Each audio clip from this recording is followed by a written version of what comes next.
Salam Ramadan ke-14 kepada sahabat-sahabat semua. Hari ini saya akan berkongsi berkaitan dengan COVID-19 pada 6 Mei 2020 di dunia. Ada peningkatan pada kes positif, terutama kadar kejangkitan dan kadar sembuh serta kadar kematian. Di Malaysia ada penurunan pada kes kadar jangkitan harian dan peningkatan pada kadar sembuh dan penurunan pada kadar kematian. Seterusnya, inilah merupakan kes-kes di Malaysia buat masa ini. Kita lihat ada peningkatan pada kes.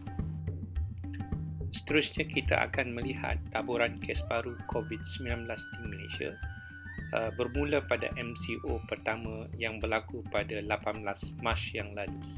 Ada peningkatan agak mendadak pada middle dan akhir MCO pertama.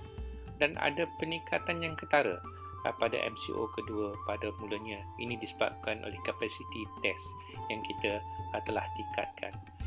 Seterusnya ada penurunan yang agak ketara di akhir MCO dan juga penaikan pada kes baru pada akhir MCO dan pada awal MCO ketiga ada penurunan yang agak ketara dan diselangi dengan kenaikan disebabkan kapasiti test telah naik. Walau bagaimanapun, kes seterusnya berkurangan dan juga ada kenaikan sehingga sekarang ada penurunan pada MCO yang kelima.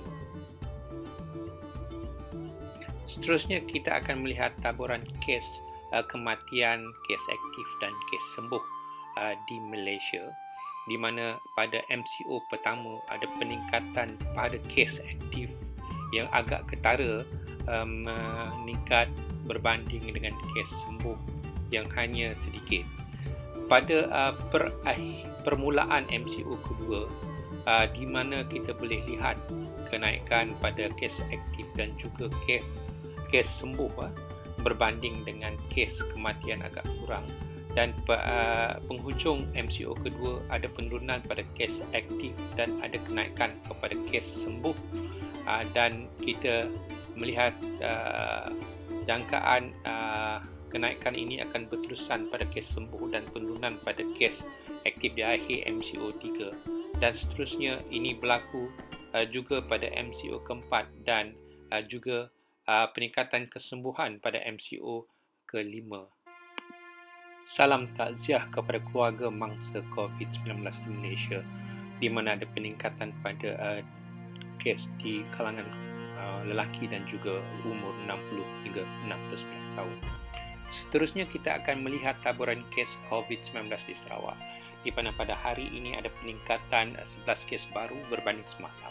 Dan seterusnya, kalau kita lihat taburan kes baru COVID-19 di Sarawak, di mana permulaan MCO pertama kita ada melihat ada penurunan sederhana dan ada peningkatan dan penurunan dan seterusnya ada peningkatan dan penurunan, dan pada MCO kedua ada peningkatan ketara.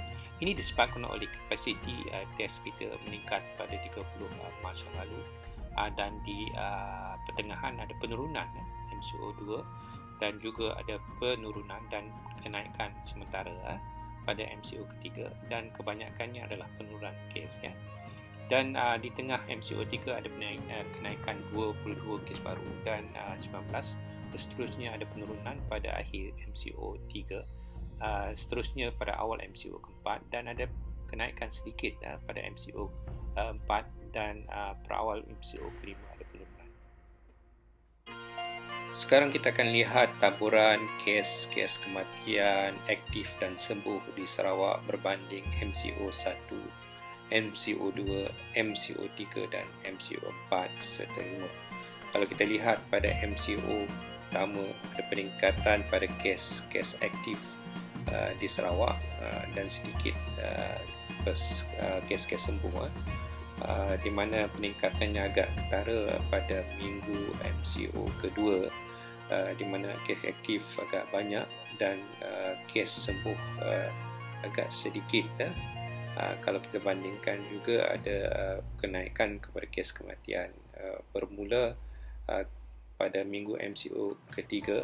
Kita lihati ada peningkatan pada pertengahan MCO ketiga kes sembuh dan terus kenaikan pada kes sembuh MCO keempat dan penurunan pada kes aktif sehingga pada MCO ke-5.